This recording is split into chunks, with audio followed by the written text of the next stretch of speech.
E aí galera, beleza? Como é que vocês estão? Meus amigos, nas últimas horas aconteceram eventos que podem alterar o rumo das coisas em todo o planeta. E eu estou falando da invasão russa na Ucrânia. Aconteceu, sim. Vou trazer para vocês todo aquele resumo dos principais eventos da madrugada, algumas falas, o posicionamento de algumas peças-chave, alguns players. Então, o quarto tema do vídeo de hoje, mas quero começar o vídeo trazendo algumas notícias boas do governo federal. Depois quero falar da disputa, Lula-Bolsonaro. Ontem saiu uma pesquisa que, adivinhem, o Lula tá em segundo, Bolsonaro em primeiro. E aí o PT surtou. Vou mostrar para vocês a reação na esquerda. E ontem também, Bolsonaro me fez um discurso que não só me animou, as coisas que Bolsonaro falou, mas eu sei que realmente começa a ver que quando a campanha começar para valer, se segura, se segura. Depois disso, o dia de ontem também tivemos eventos no Brasil, que vale a pena prestar atenção. Envolvem eleições, redes sociais, aplicativos. E a gente vai falar um pouquinho, da posse aí do Faquinha, a primeira comitiva dele, na verdade, algumas coisas que ele falou, que está acontecendo, algumas mensagens que basicamente acho que são endereçadas ao presidente da República. Então tem algumas coisinhas nesse âmbito de eleição que eu quero comentar com vocês, precisa prestar atenção. Para depois, sim, a gente falar da Rússia. E depois, gente, no dia de ontem também, o TCU delegou à PGR o bloqueio imediato dos bens de Sérgio Moro. Bloqueio de bens. O que foi que o Moro fez dessa vez, então, A gente vai ter que comentar sobre isso, várias outras coisas que aconteceram na agenda do Marreco de ontem. E se der tempo, quero comentar também de algumas notícias meio que diversas, mas que giram em torno de alianças. Na verdade, alianças políticas, Achei essa imagem aqui que pelo menos lembra aliança, mas enfim, vamos começar, que dá para dar tempo de falar tudo. Primeira boa notícia. E, sinceramente, eu não sei muito o que esperar sobre isso após os eventos começarem nas últimas horas, envolvendo a Rússia. Mas, no dia de ontem, pela primeira vez após 8 meses, o dólar ficou abaixo de R$5. Eu acho que é uma notícia que alegra a todos. Quem não quer, fazer uma comprinha aqui, uma comprinha colar, e até a própria gasolina, que tá na vida de todos os brasileiros de forma direta ou indiretamente. Pô, não tem um carro, mas você acaba comprando coisa aí, em supermercados, etc., que dependem de logística. Então, o preço da gasolina impacta em toda a economia e a gasolina está tabelada em dólar. Ou seja, queda do dólar, a gente espera, que tenha uma consequência no bolso do brasileiro, mas uma consequência positiva. Outra notícia boa. Paulo Guedes anuncia corte de 25% no IPI para impulsionar reindustrialização do Brasil. Redução do IPI, redução de imposto, corte de imposto. Segundo o ministro, a redução sobre os produtos industrializados busca auxiliar o segmento que sofre há décadas com os encargos. Ainda no âmbito dessa questão do IPI, era para ser uma notícia boa, mas o Grupo Globo sempre acha um problema. Corte de 25% do IPI pode gerar perda de 10,6 bilhões para estados e municípios. Calcula a associação. Não é perda não. É ganho, que a população está botando esse dinheiro no bolso, vai estar sobrando no final das contas. É brincadeira. A preocupação do Globo é a quantidade de imposto que vai para o bolso do prefeito, para o bolso do governador. Nunca é com o empresário, nunca é com a população. Quanto pior o Brasil tiver, parece que é melhor para essa galera. Voltando para o Paulo Guedes. Novo saque do FGTS pode beneficiar 40 milhões de trabalhadores e liberar mais de 20 bilhões aí para o pessoal gastar, reaquecer a economia. O governo está fazendo de tudo para colocar o país nos trilhos. A Elisa diz, o novo saque do FGTS, pode beneficiar 20 bilhões para a economia. Parabéns, ministro Paulo Guedes. Tem que liberar mesmo. O dinheiro é do trabalhador. O trabalhador sabe o que é melhor fazer com o dinheiro dele, Sabe melhor do que ninguém. Olha isso daqui também. Aqui envolve a Petrobras. E tem algumas coisas, algumas decisões, que no primeiro momento a gente às vezes tem que confiar. Só cabe confiar ou criticar. Às vezes a gente realmente não sabe o que falar. Mas vocês lembram, ano passado, quando houve a mudança na Petrobras, que Bolsonaro colocou, um general.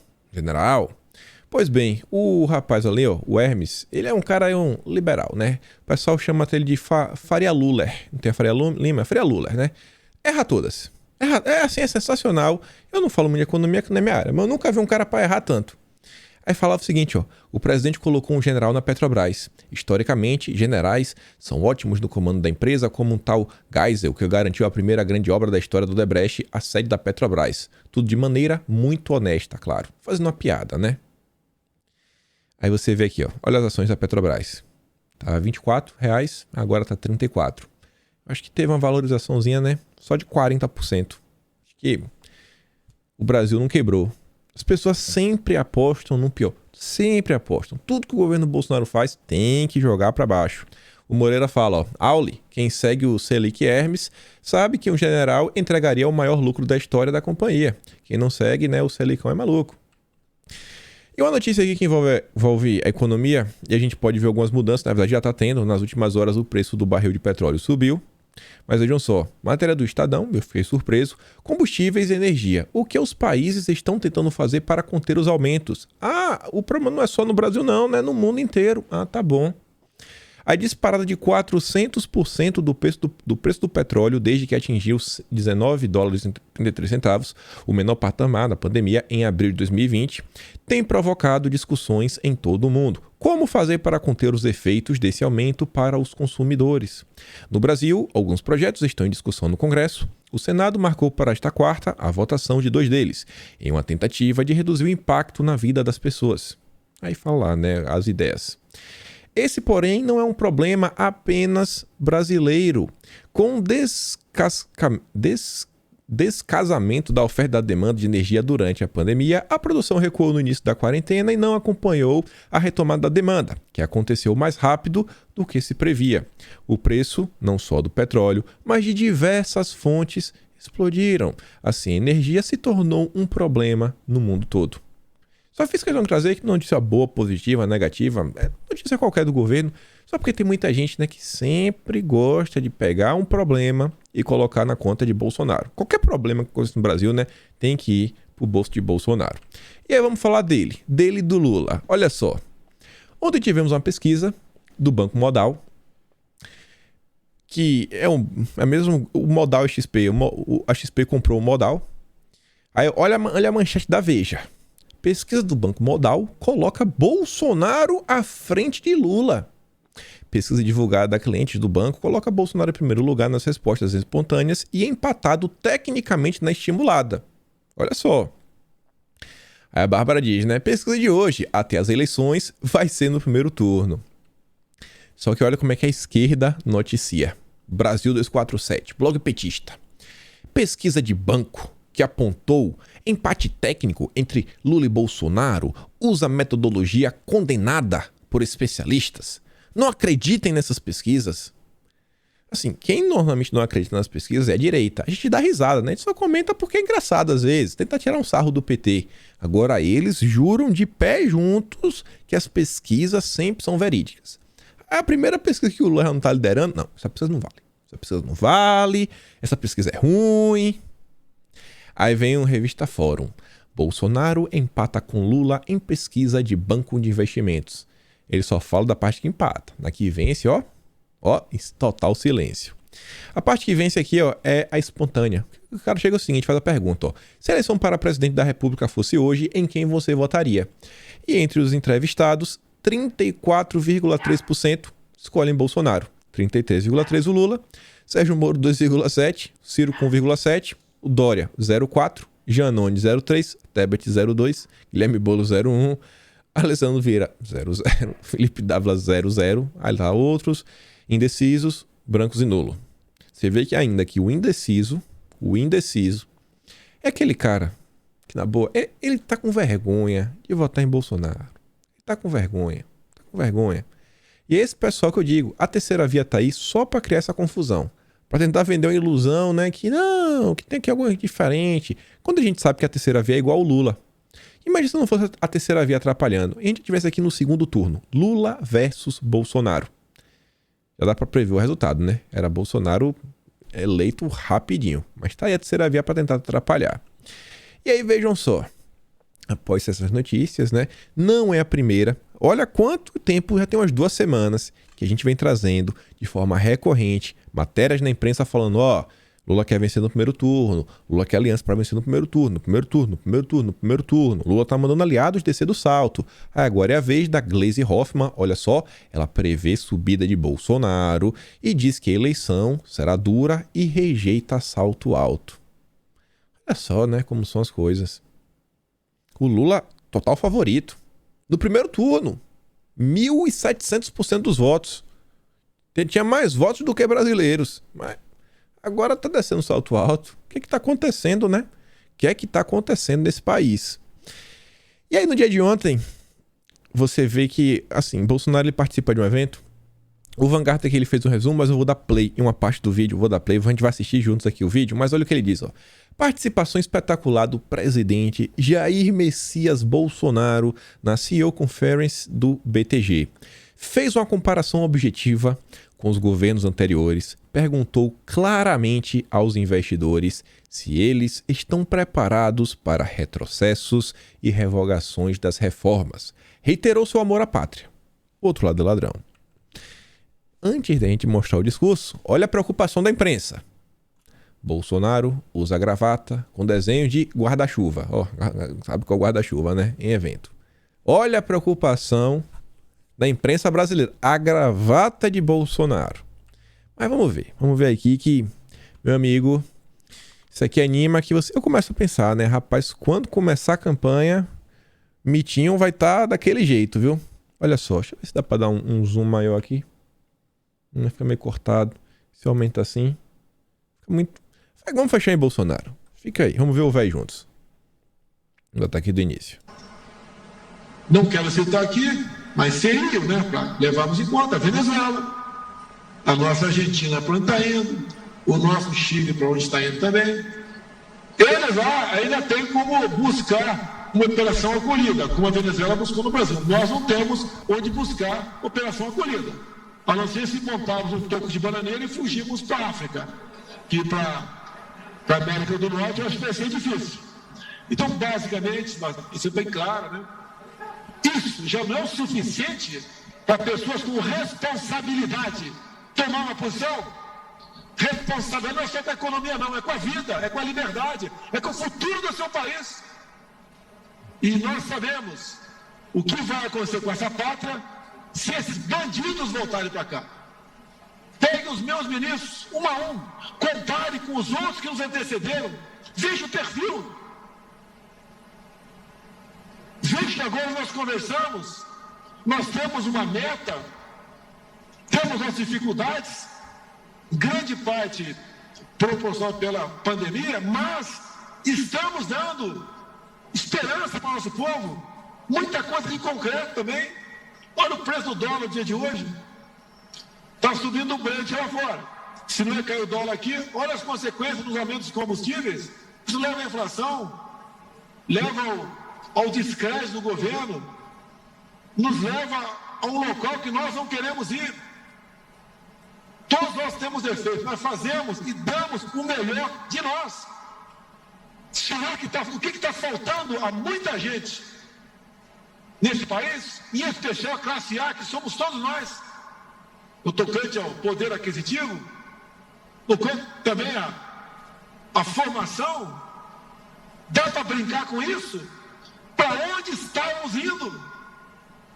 Nos últimos governos, vamos flertar novamente, ficar ao lado do abismo? É uma ida sem retorno. Todos têm que ter responsabilidade. Mandou a real, hein? Mandou a real, um monte de banqueiro, um monte de empresário. Falou, e aí, irmão? Tem que ter responsabilidade, né? Nosso país.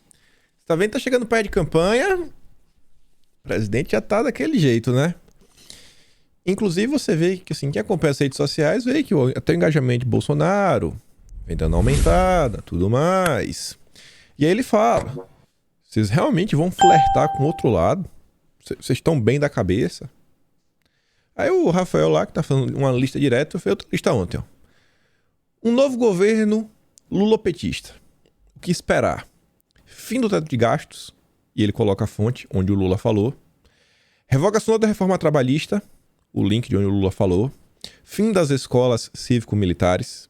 retorno do imposto sindical, interferência no preço de combustíveis na Petrobras, regulação da mídia e redes sociais, censura, desoneração geral e isenção de INSS para 30 milhões de trabalhadores, revogação da privatização da Eletrobras.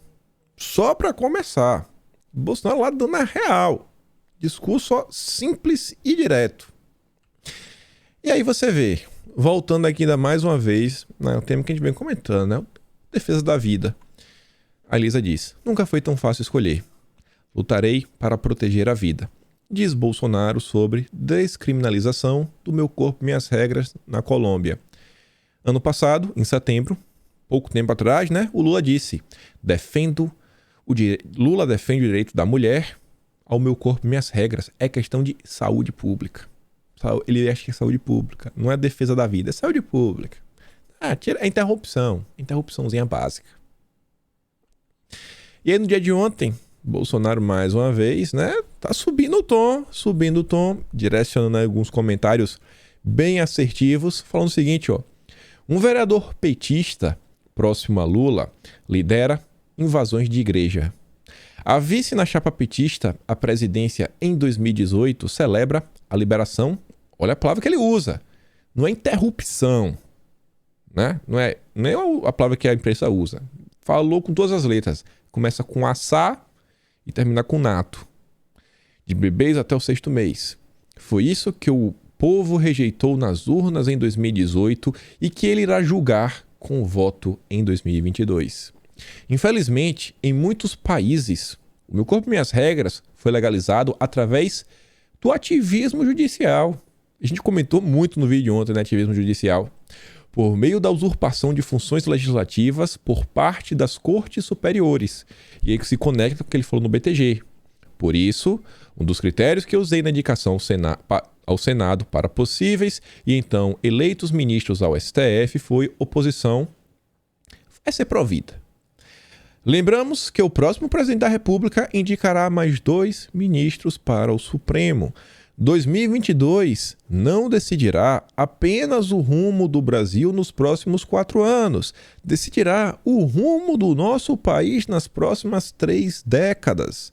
É nosso povo que vai decidir mais uma vez. E vocês percebem que até então, os 2 nomes que Bolsonaro indicou, e a gente comentou sobre isso, principalmente na indicação do Mendonça, são de pessoas jovens.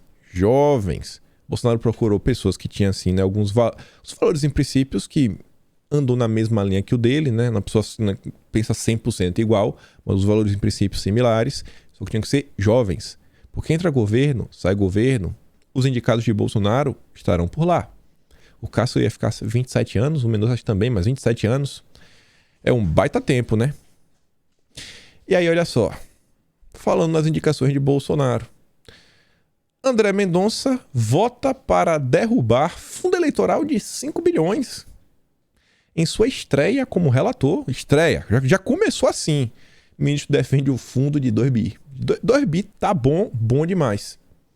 O que é que vocês acham, pessoal? Vocês concordam com o Mendonça que 2 bilhões já tá demais? Eu não sei se ele falou que já tá demais, né? Mas já tá bom. Ou vocês acham que os políticos, né, coitadinhos, precisam de quase 5 bilhões? O que vocês acham? Aí o pessoal já tava no Twitter assim, mas o plenário não vai fazer nada? Tudo mais. Eu falei, pronto. Tá, agora que eu vi, agora é culpa de Bolsonaro, né? Porque os ministros antigos também, assim, se não votarem a favor do Mendonça, a culpa é de Bolsonaro também. Tudo é culpa de Bolsonaro. Mas uma coisa é certa. Não acho que o Mendonça é o super conservador, né? Não é, com certeza, os super conservadores odeiam ele. Mas eu acho que o Mendonça e o Cássio também vem mostrando que, pelo menos, se você fizer uma comparação realmente, vamos comparar esses com os anteriores. Eu acho que você vê que eles são um pouco dissoantes, né? Tem uma diferencinha. É um pouquinho diferente. Não sei se é melhor ou pior, mas eu acho que tá um pouquinho diferente. E aí vamos entrar no terceiro tema, porque também já envolve, né, essa galera. Supremo, TSE, ministro Luiz Edson Fachin. Olha a manchete. O ministro Fachin diz que o TSE pode impor limites a aplicativos de comunicação que afetem as eleições. A matéria é bem maior do que isso, mas eu acho que fica bem claro o que é que ele quer falar nesses 2 parágrafos, né? A gente... Vamos ver o que já está por trás, né? O que está nas entrelinhas, que é o principal ponto. Nenhum mecanismo de comunicação está imune ao Estado de Direito e me refiro ao Estado democrático. Nenhum, né? Aí vai.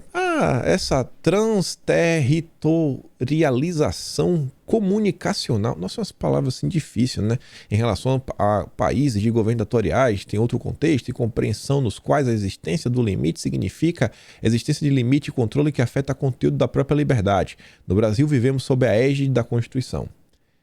Falou um monte de coisa. Acho que a primeira linha e meia, né? Resume, ó. Nenhum aplicativo tá de fora. E aí se complementa nesse próximo parágrafo.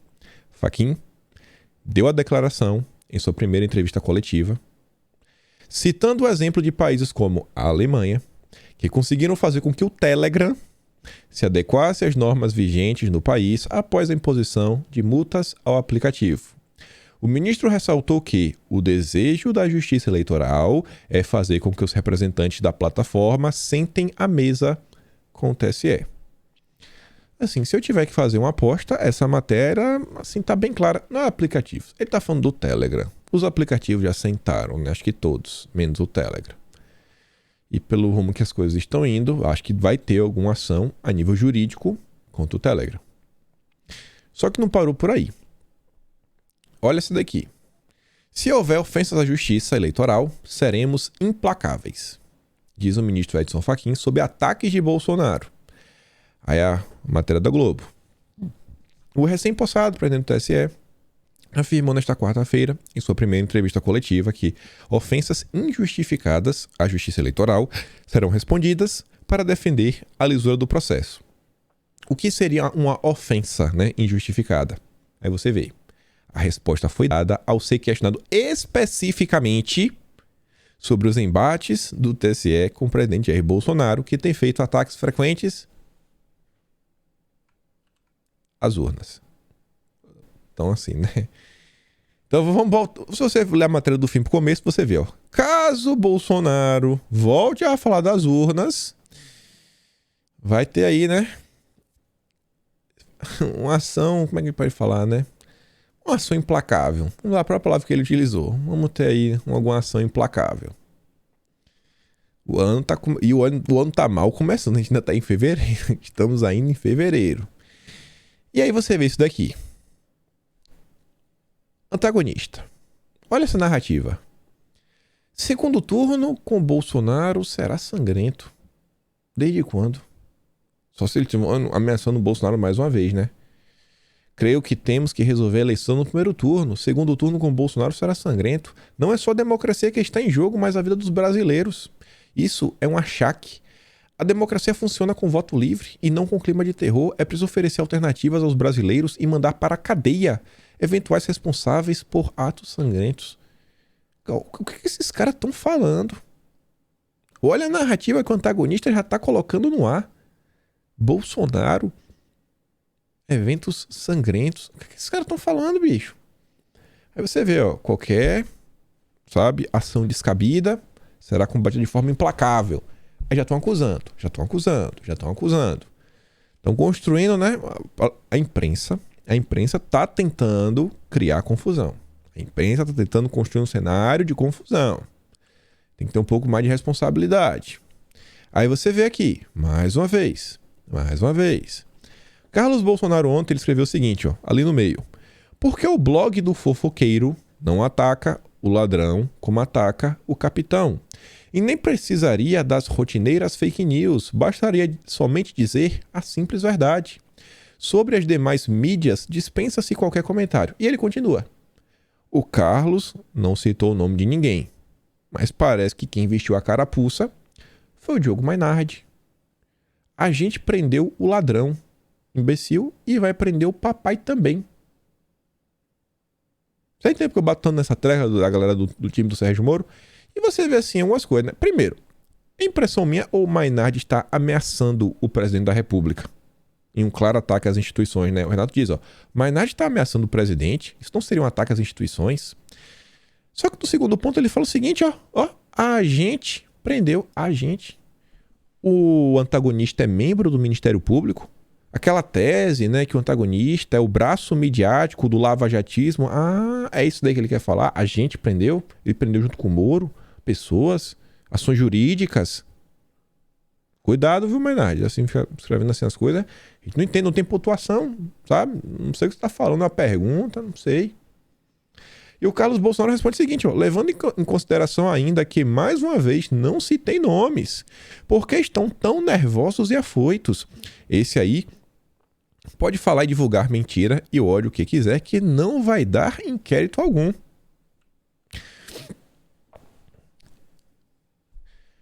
Ainda acesso notícia. A chamada que é ridícula, né? O vereador internacional. Fazendo piada com o Carlos Bolsonaro. É só o seguinte. O ministro Alexandre de Moraes, ele fez meio que um procedimento padrão. Randolfo Rodrigues ficou incomodado que o Carlos ele acompanhou o Bolsonaro, né? A visita à Rússia. E o Randolfo Rodrigues protocolou aí para ser investigado aí no âmbito do inquérito antidemocráticos. E uma vez que isso chega no Supremo, o Supremo tem que remeter para a PGR e a PGR dá um parecer sobre o caso. Mas você vê, né? A pessoa tá doidinho, mas tá doidinho pra prender. Tem que prender o governo, tem que prender. É bandido, é bandido, é bandido. É o tempo todo querendo chamar os outros de bandido. Mas tudo bem, né? Bola pra frente. A gente fecha aqui falando da ida do Bolsonaro à Rússia pra gente falar dela. O evento aí que tem a tendência de, pelo menos hoje, né? Amanhã, estar em todos os noticiários. Vejam só. Teve uma invasão. E uma coisa que já chamou a atenção foi o discurso lá do Putin, né? Olha só. Ontem, o Leonardo Coutinho, antes dos eventos acontecer, ele tinha feito uma thread, não sei se ele fez não, desculpa. Ele compartilhou uma thread de um cara que faz uma análise de um vídeo lá dos russos, de várias pessoas, e que em vários momentos você conseguia ver o relógio das pessoas. E por que isso é importante? Porque ao ver o relógio, o cara conseguiu ver o horário. E ver qual era o horário que estava acontecendo. E com isso foi detectado que assim, isso daqui não aconteceu no mesmo dia. Esse vídeo aqui, esse evento, ele é uma montagem. As coisas já estão acontecendo já tem alguns dias. Durante a madrugada, eu não trouxe aqui em vídeo, mas em torno de 6 horas da manhã de hoje, na verdade, saiu uma matéria na Folha de São Paulo falando que o discurso é de pelo menos 2 dias atrás. Quem trouxe a Folha de São Paulo fala isso com base em uma matéria de jornal independente pro lado de lá. Beleza. Então, assim, eu acho que já vale a pena olhar esses eventos. Eu não sou especialista em geopolítica, tanto que não é um tema que eu comento muito. Eu tento olhar as informações que estão nas redes, passar para vocês, tentar ter uma carteira de opiniões, né? Pessoas que pensam, entendem o tema, e fui acompanhando. Mas, assim, tem que olhar essa questão, não que, tomei uma decisão de último momento. Não, mas que as coisas meio que já estavam encaminhadas. Continuando. No discurso ele fala várias coisas. É um discurso longo. Vale a pena você colocar assim, highlights, que seriam assim, principais pontos do discurso. Você vê vários pontos mesmo que ele destaca ao longo do discurso. Eu só quero mostrar um para vocês, mas acho que vale a pena ver na íntegra os destaques. Em mensagem direta para qualquer país que queira intervir, ele falou: a Rússia responderá imediatamente e você enfrentará consequências que nunca teve antes em sua história. Assim, eles entraram, eles falaram que é um conflito doméstico e falaram: fiquem quietos. Se você vier procurar confusão, vai ter. E aí já tem um ponto. O pessoal fala bastante da questão da OTAN. A OTAN, a OTAN vai participar? Não vai? Mas até então, isso, inclusive, quem até falou também foi o Flávio Morgenstern, esse se entende muito mais de geopolítica do que eu. Ele falou o seguinte: a Ucrânia não faz parte da OTAN. Ela não faz parte. Então, assim, não tem nenhum ataque à OTAN até o presente momento. Beleza. Aí teve lá.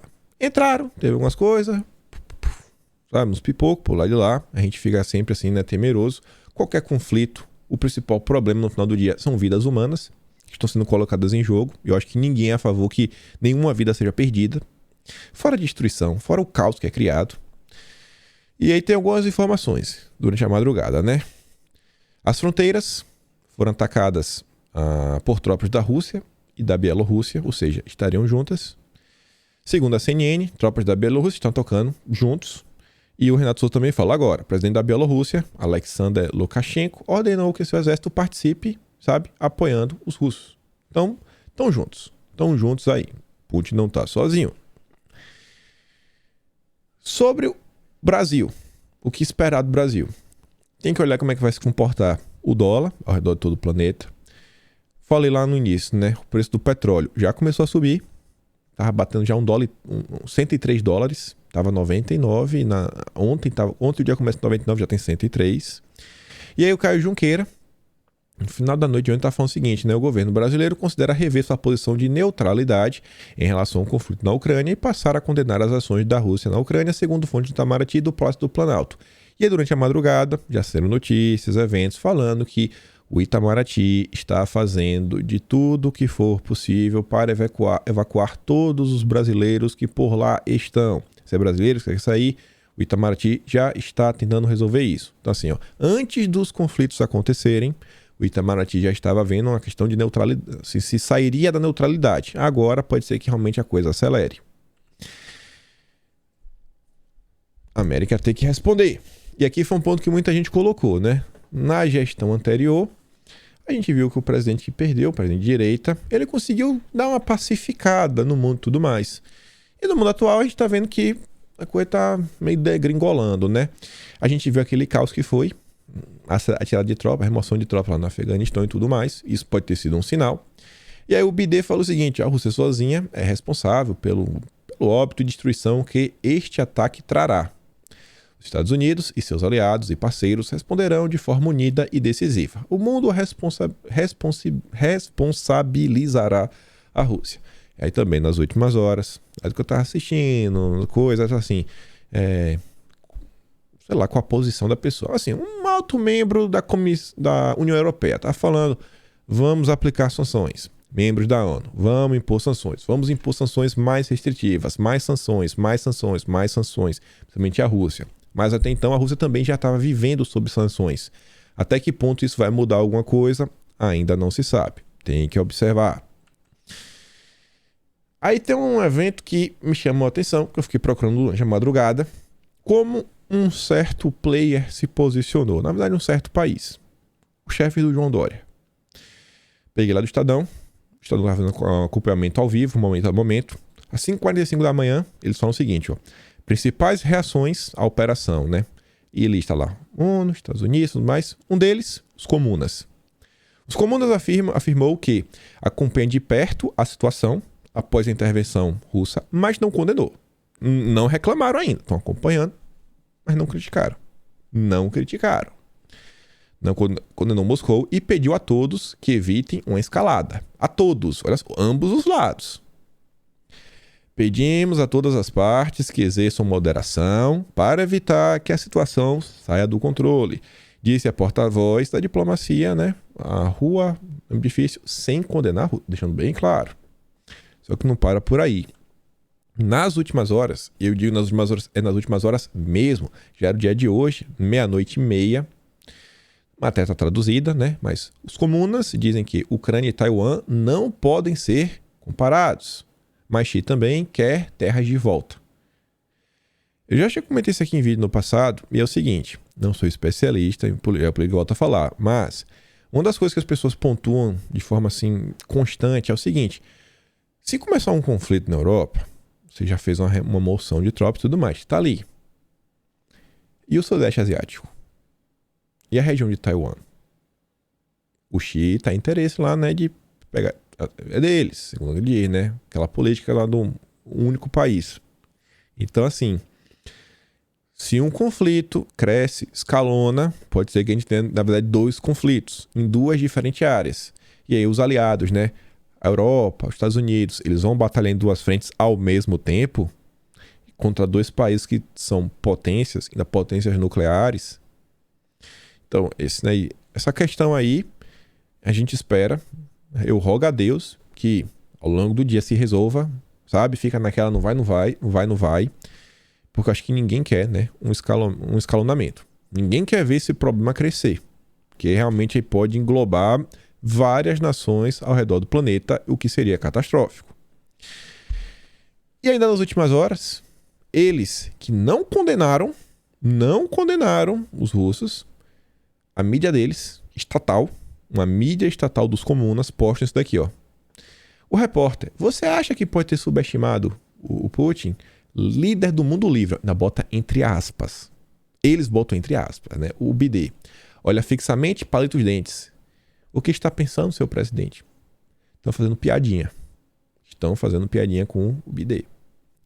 Aí você vê os fluxos naturais no sentido leste do gás, que não é questão do gás, você tá vendo, né? Que, pô, os russos são grandes produtores de gás, que abastecem toda a Europa, serve para aquecer tudo mais, geração de energia, nas termoelétricas, etc. Mas então, né? No dia de ontem, antes dos eventos acontecerem, uma das torneirinhas lá, né? Um dos fluxos foram reduzidos pela metade, a caminho da Polônia. Corta a metade aí já, vai. Já corta a metade. Olha como energia, commodities, é um setor estratégico. E aí você vê, né? Por que a nova Rota da Seda, que tem países aí na Europa que estão já fazendo parte da nova Rota da Seda. Porque a nova Rota da Seda quer tanto colocar a mão na questão, né, de logística, na questão de energia, na questão da agricultura. Aí, ó, ia fazer como agora? Tem aí energia, o país vai ficar como? Vai ligar a lâmpada como? Vai se aquecer como? No meio do inverno. Lá eles estão no inverno, estão para entrar na primavera. Aí, matéria do antagonista, né? Estamos determinados a sair da dependência do gás russo.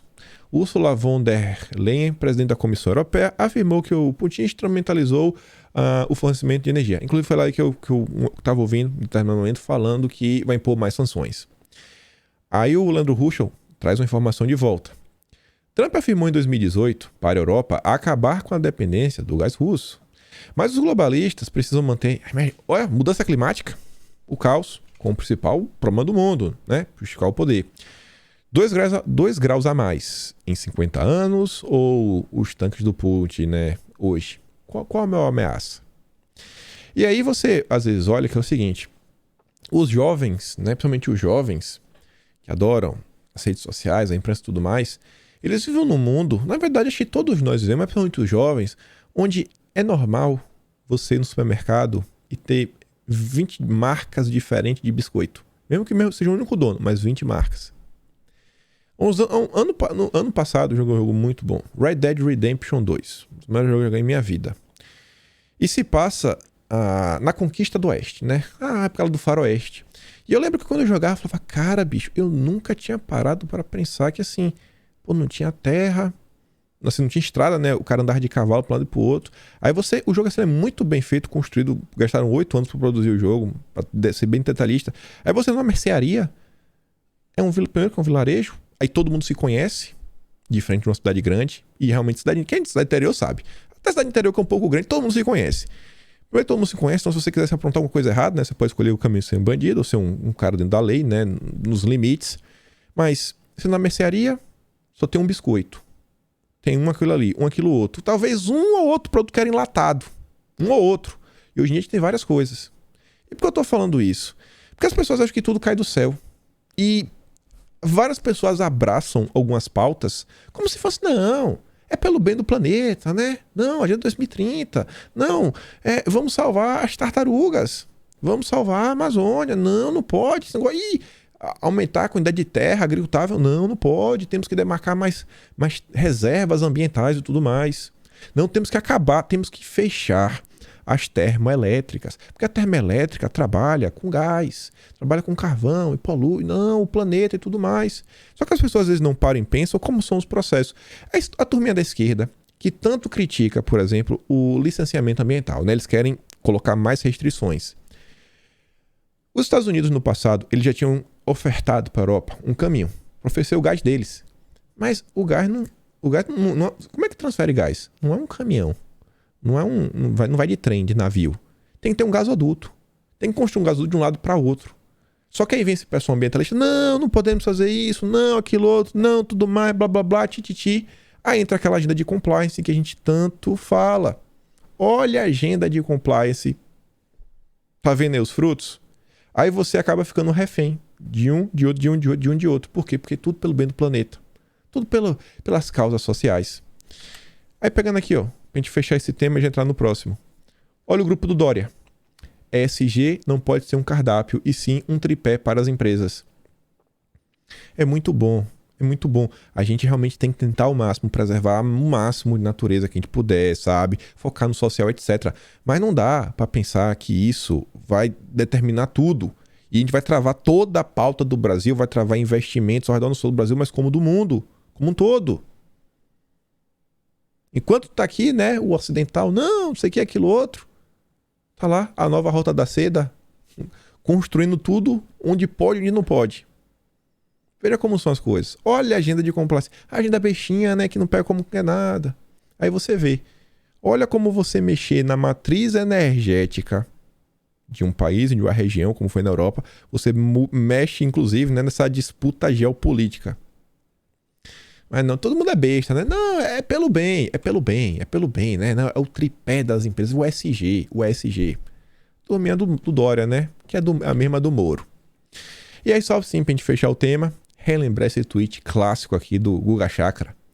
O mundo ficará mais suave sem um Trump. Acabou o pesadelo da era Trump. Pode-se criticar o BD, e tenho certeza que eu criticarei muito quando for necessário, mas uma pessoa normal. Trump era mal, né? Mal. Pô, Guga, envelheceu muito mal, viu? Um pouco mais de um ano esse tweet. Grande analista da Globo. Mas enfim. Vamos pro nosso próximo tema, que o dia ontem não foi bom. Tô trazendo aqui a imagem, até para ajudar, né? Essa imagem de urgente, para ajudar o antagonista. O antagonista ontem, acho que tava todo mundo muito ocupado, né? Ao longo do dia, sei lá, cortando a unha. E eles não tiveram tempo de fazer aquela, sabe, postagem clássica, laranja, com letras garrafais. Urgente. Olha isso daqui, o que aconteceu. Eles não fizeram essa notícia. A notícia saiu em primeiro lugar na CNN. Tribunal de Contas da União, o TCU, delega a PGR bloqueio imediato de bens de Moro. Poxa, Moro. Difícil, irmão. Tribunal diz que banca de juiz recebeu mais de 40 milhões de empresas condenadas na Lava Jato. Vamos ver aqui a matéria, né? O TCU decidiu compartilhar com a PGR documentos sobre o dinheiro recebido por Sérgio Moro na banca de advocacia da Álvares e Marçal. A suspeita é o que o ex-juiz tenha como advogado, depois de deixar o governo Bolsonaro, recebido valores de empresas que ele julgou, condenou e avalizou acordos de leniência. No despacho, o ministro Bruno Dantas afirma que os fatos precisam ser melhor apurados e assevera que a empresa de advocacia não esclareceu se pagou Moro por serviços prestados para empreiteiras julgadas na Lava Jato. E aí, Moro? Tá vendo? Se tivesse mostrado o contrato para provar o que você realmente fez, nada disso estava acontecendo. Segundo a decisão, a Álvares e Marçal recebeu cerca de 40 milhões de reais de empresas condenadas na Lava Jato, sendo 1 milhão por meio da Odebrecht, e ativos, antiga agroindustrial, 150 mil da Galvão Engenharia, 97 mil do AS, 115 mil mensais da Estaleiro Enseada. A suspeita é de que empresas que ele julgou como juiz tenham abastecido cofres da banca que ele passou a integrar como advogado uma vez fora do governo. Moro sempre alegou que não houve conflito de interesses e que nunca atuou para empresas que julgou. Notas fiscais listadas pelo TCU, no entanto, colocam essa tese em discussão. Faça a coisa certa sempre, né? Não se preocupa não, Moro. Der errado, você é amigo do Nando Moura, um mestre do capitalismo, Kim Kataguiri, o MBL vai abrir uma vaquinha pra você, sabe? Eu sei, isso tá difícil, né? Recebendo aí 22 mil do Podemos, qualquer coisa do Podemos aumenta o salário do Moro, né? Qualquer coisa do Podemos aí vai aumentar o salário do Moro. E aí, olha só, fazer um exercício com você, fazer um quiz, vamos ver quantos de vocês acertarão agora? O Onsonaras trouxe essa matéria. Tinha que ser do Aras, né? Patrão explorando seus funcionários e fazendo-os trabalhar durante o carnaval. Ok. Eles têm salário de 100 mil e ainda reclamam de ganhar iPhone quando não é o que eles gostam. Bota pra trabalhar. Tá brincando, né? Mas é uma matéria do Globo. Aras seleciona grupo de procuradores para analisar durante o carnaval bloqueios de bem do Sérgio Moro. Aí eu vou dar uma pista, ó. É uma matéria do Globo que tá defendendo o Moro, Matéria do Globo defendendo o Moro, falando de um assunto do Moro assim, mais institucional. Não é uma narrativa política, né, como é antagonista. E não é para falar da agenda do Moro, né, das coisas que ele defende. Quem será que escreveu essa matéria? Quanto de vocês já sabe o nome dela? Já tô até facilitando. Quantos? Podem mudar? Bela Megali. Quem poderia imaginar que seria a Bela Megali? Sempre ela, né? Tá vendo o que eu digo? Você não precisa ler todos. É só você, sabe, cara. Quando você começa a entender, você fala, pô, o que essa pessoa que escreve é sempre com essa narrativa. As matérias, na verdade, têm um objetivo político. Todo jornalista tem lado. O meu é bem claro. E dessa galera, eles fingem que não, né? Mas a gente acaba aprendendo depois de um tempo. Aí tá lá. Ela seleciona grupo de procuradores para analisar durante o carnaval o bloqueio de bens do Moro. Fontes da PGR relataram à coluna que Aras será informado constantemente sobre o andamento do caso pela equipe que o designou.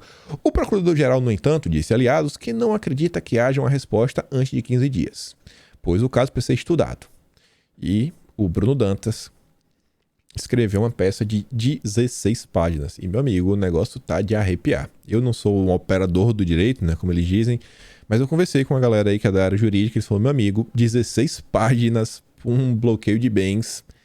O cara veio pra arrepiar, tá? A água bateu, já tá aqui, ó, no peito do Moro. Vamos observar, 15 dias.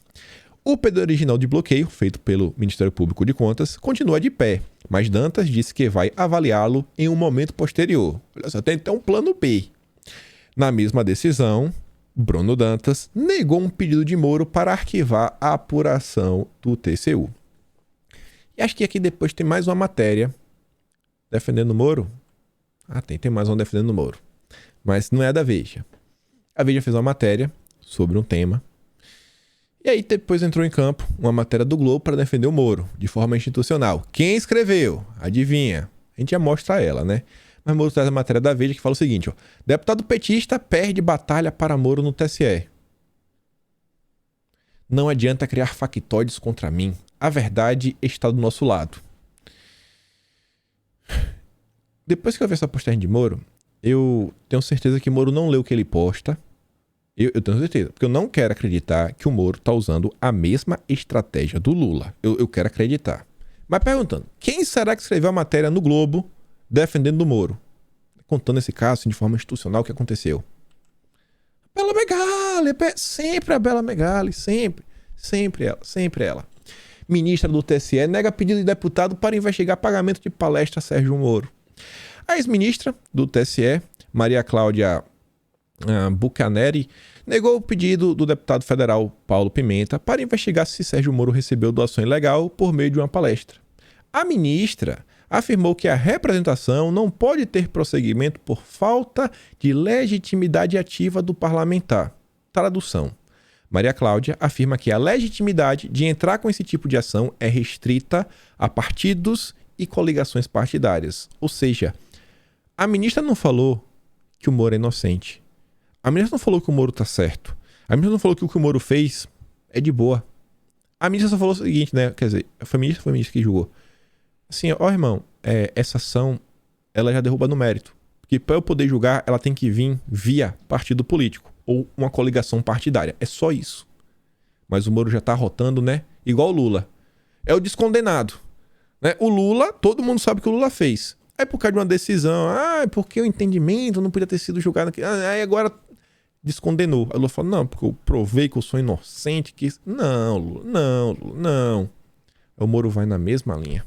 Na mesma linha do Lula, cara. Eu acho que ele não leu, né? Vamos acreditar que o Moro não leu a decisão.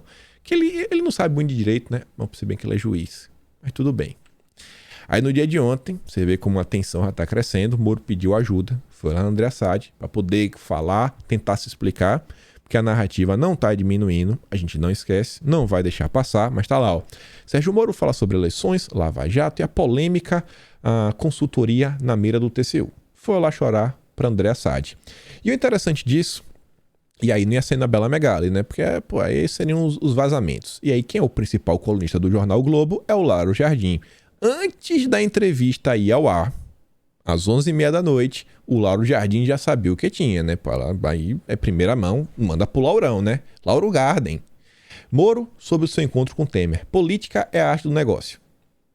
Aí você vê, né? Que não é algo institucional, que é a fofoca. Aí fala, não, solta lá no Lauro Jardim. Quando é uma defesa, um assunto sério, né? Sem muita piadinha, aí solta lá na Bela Megali. Sérgio Moro surpreendeu muita gente, sobretudo os que apoiam, sobretudo os que o apoiam, quando se encontrou na semana passada com Michel Temer, um ex-preso pela Lava Jato, um dos maiores símbolos da velha política. No programa Em Foco com André Assad, que vai ao ar hoje às 11h30 na Globo News, Moro justificou a união. Aí fala, eu fui conversar com ele, porque eu queria ouvir sobre reformas, que isso, aquilo, outro, blá, blá.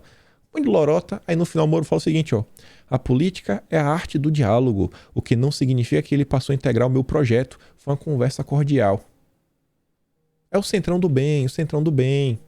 Aí o Saul Cristos, né, fez esse pequeno, como eu posso falar, né? Pequena montagem, colagem, né, colou 12 matérias. Moro, relação do PT e de Bolsonaro com o centrão só nos trouxe tragédia.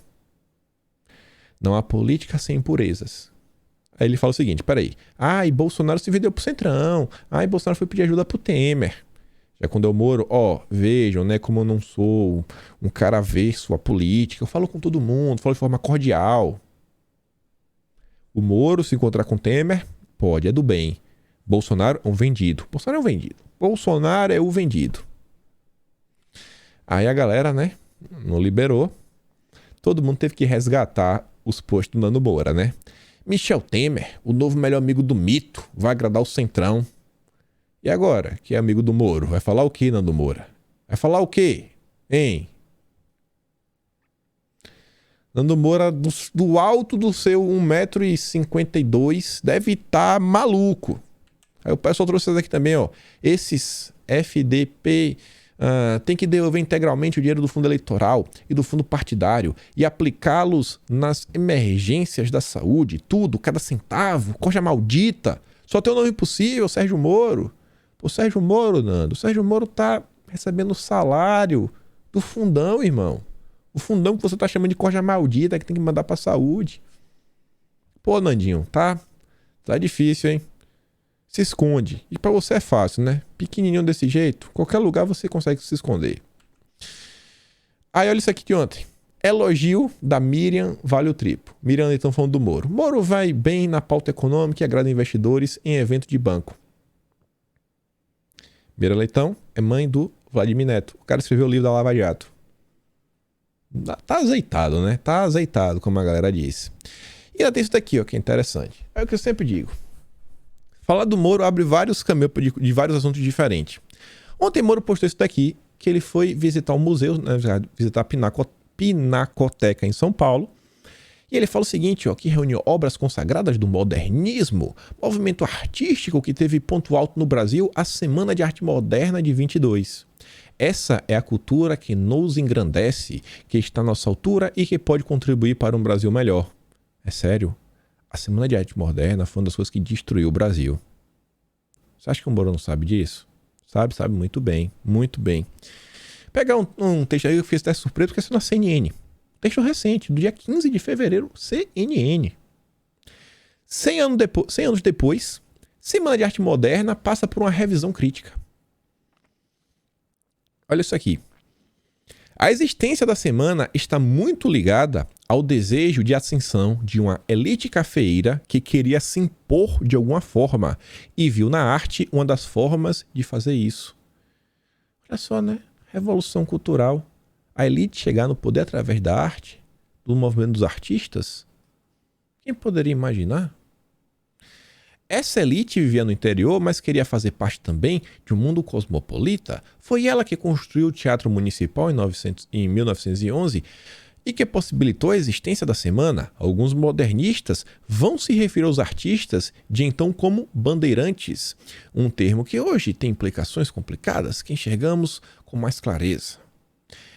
Entre essas frentes, ele coloca como fundamental entender os contextos e ramificações da semana de 22. E olha só, é urgente olharmos para a produção cultural de modo amplo e arejado. A historiografia da Semana de Arte Moderna ignora em grande parte o contexto político e social da época. Isso não faz sentido. Escreve-se sobre a arte moderna, olha só.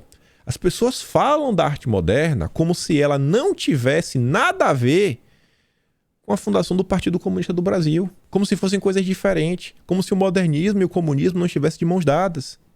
Que não tem nada a ver o modernismo com a Revolução de 32. Ou a ditadura do Estado Novo entre 37 e 45. Ao contrário, esses fatos tiveram enorme influência sobre os rumos artísticos. A Semana de Arte Moderna, ela destruiu a arte brasileira. É um monte de quadro, né? Moderno. Nossa, é tão moderno que eu não consigo compreender, né? É muito pra minha cabeça. Aquela arte, né? Mais perfeccionista, que tenta realmente retratar o belo. Não, esquece o negócio. O negócio é, vamos fazer aqui aquela obra do Tarsila do Amaral, a Baporu. Você vê uns pés gigantes, a cabeça de um periquito. Você fala, meu Deus, o que é isso aqui, cara? Mas é arte, Tarsila do Amaral, é arte. Não critique não, viu? Se você critica, você não sabe de nada. Dá pra comentar ainda? Dá. Alianças políticas. Talvez não dê pra comentar sobre tudo, mas eu quero pegar aqui um gancho no final falando sobre o Dória. E vejam só. Tem um movimento que tá rolando aí, né? Dentro da terceira via. E eu tô olhando pra tentar entender o que tá rolando. O Diogo Mainardi escreve o seguinte: o melhor para o Dória é renunciar à sua candidatura. Já é a segunda vez, né? Ele escreveu outro texto falando renuncie Dória. Um articulista, um articulador político do Moro, né? Ele não é jornalista, o Diogo Mainardi. João Dória, no evento do BTG, disse a coisa certa. O Dória falou que está disposto a abrir mão de sua candidatura. Aí lá, ó. Se o candidato da terceira via fosse eleito, e estou falando de Moro, porque não tem outro nome, deixa claro, ó, terceira via é Moro. Dória podia assumir o governo, era compatível com suas qualidades, se não, bababá, tititi. Mas no final ele diz, ó, mesmo Dória falando que estaria disposto a renunciar, né? Duvido que tudo isso possa ocorrer, mas dar um passo para trás, no caso de Dória, é a única maneira de ir para frente. Ou seja, o Mainardi sabe, pro Dória tá falando que ele tá pensando em renunciar, é porque o Dória tá tramando alguma coisa. E o que é que ele tá tramando? Não sei, e é por isso que vale a pena ficar de olho. Olha isso daqui. Ex-presidentes do PSDB aumentam pressão pela retirada da candidatura de Dória. Se o Dória tá falando que ele vai tirar a candidatura dele, ele fala no BTG por causa da Simone Tebet, do Moro, da terceira via, é porque ele tá pensando nessa aí, galera. Já esse pessoal do PSDB, que a gente já comentou, que é Aécio Neves, principalmente da José Aníbal, Tasso Gereissati, Aloysio Nunes, FHC, que foi o outro que o pessoal do PT se encontrou? Não lembro. Mas aqueles senadores, aqueles políticos do PSDB que se encontraram com o PT. Essa turma, eles não querem tirar a candidatura do Dória para apoiar o Moro, para apoiar Simone Tebet. Eles querem tirar o Dória para apoiar o Lula. E o Diogo Mainardi falou, se o Dória não passa para trás, é para ir para frente. O Dória ele não quer se curvar essa galera. Mas ele também não quer se curvar pro Moro. O que é que o Dória tá aprontando? Não sabe. Confusão na terceira via dentro do PSDB. O que fazer diante dessa treta? Torcer pela treta. A gente torce pela treta. Aí diz, né? A declaração durante evento virtual do BTG ocorre no momento em que a ala do PSDB questiona a viabilidade eleitoral do Dória. Aí você vê, o Dória fala uma coisa, enquanto tem gente trabalhando para derrubar ele, tá estranho. Essas alianças políticas aí da terceira via tão estranhas. Vai ter alguma coisa nos próximos dias. Tem uma aliança também que vale a pena ficar de olho. E anteontem, no final da noite, teve um evento, uma fala de Bolsonaro, que eu nem comentei ainda e nem vou comentar no vídeo de hoje. E talvez vocês entendam um pouco, porque eu não vou comentar, porque eu também não consigo ainda entender algumas coisas. A Sara Teófilo fala o seguinte, ó. Republicanos desembarcando do governo Bolsonaro. O presidente dos republicanos, deputado Marcos Pereira, disse aqui agora na Câmara que o presidente Jair Bolsonaro até agora só atrapalhou na ida de mais parlamentares aos republicanos. Estou caminhando bem. Acho que a bancada vai ser um pouco maior do que é, sem a ajuda do presidente, pelo menos por enquanto, porque até agora ele só atrapalhou, diz aí o Marcos Pereira. E, gente, uma vez que Bolsonaro vai para o PL, o equilíbrio de forças, ele muda. Porque a gente estava PL, PP, republicanos, mas Bolsonaro não estava em nenhum desses. Agora Bolsonaro está num partido. E isso muda. Saíram várias matérias na imprensa que tanto o PP quanto os republicanos falaram, pô, Bolsonaro, vamos ter que dividir, quem vai para tal lugar, quem não vai. Não pode todo mundo para um lugar só, porque todo mundo, pô, tá apoiando, quer uma coisa em troca. Quer um apoio. E você vai vendo algumas movimentações. Por exemplo, você acha que a saída do Mourão por republicanos já não teve nenhum tipo de conversa até com o Bolsonaro? Para tentar dar aquele agrau, o republicano do estado de São Paulo, por exemplo, eu sei que quer eleger mais de 10. Eu sei o número exato. Estão trabalhando para isso, é um objetivo. Todos os deputados, até então os bolsonaristas que eu estou vendo, estão indo para o PL. E aí essa matemática? Tem alguns movimentos na política que a pessoa bate, até você cansar e falar, pô, velho, para de me bater aí, vamos sentar aqui. Por que tu tá me batendo? Por que tu tá me batendo? Por que tu tá me batendo? Me explica. Então assim, olha o cenário que tá acontecendo. Só falou umas coisas aí nas últimas horas. Não consigo ler ainda, não sei se tem a ver com isso, mas que envolve até um candidato. Será que tem alguma coisa também a ver com republicanos? Tá rolando todas as áreas. Do mesmo jeito que também aqui você vê, ó. Márcio França já deu a senha que desistirá de candidatura ao governo de São Paulo. Vai ser possivelmente como senador por São Paulo, com apoio do Lula, com apoio do PT. Aí diz, ó, ao afirmar que topa a decisão, que o Márcio França falou que topa desistir da candidatura se ele não tiver em primeiro lugar nas pesquisas. E a pesquisa mostra que em primeiro lugar está o Haddad. Então ele não deve ser o candidato no estado de São Paulo, né? Ele basicamente já desistiu. Aí você vê, o Lula segue suas articulações, vai se encontrar com Renan Calheiros, filho do Renan, né? Para tratar de aliança. Randolfo Rodrigues, a mesma coisa, já tá na banquinha, só falando, né? Que Randolfo Rodrigues aciona o TCU para investigar o Mário Frias, e aqui o Renan Calheiros ontem lá no Senado criticando o Aras. Então, estão se mexendo. E por hoje a gente fica por aqui. Dá aquela curtida, dá aquela compartilhada, se inscreve no canal. Se gosta do meu trabalho, considere me apoiar se tornando membro ou me apoiando pelo Patreon, o link tá na descrição, só clicar. Se puder, não puder, também de boa. Se inscreve no Telegram, vou mandar aquela lista, né, dos grandes feitos que o PT pode fazer quando chegue ao poder, né? E a gente se vê amanhã. Aquele grande beijo, abraço, tamo juntos e valeu, meus amigos. Fui!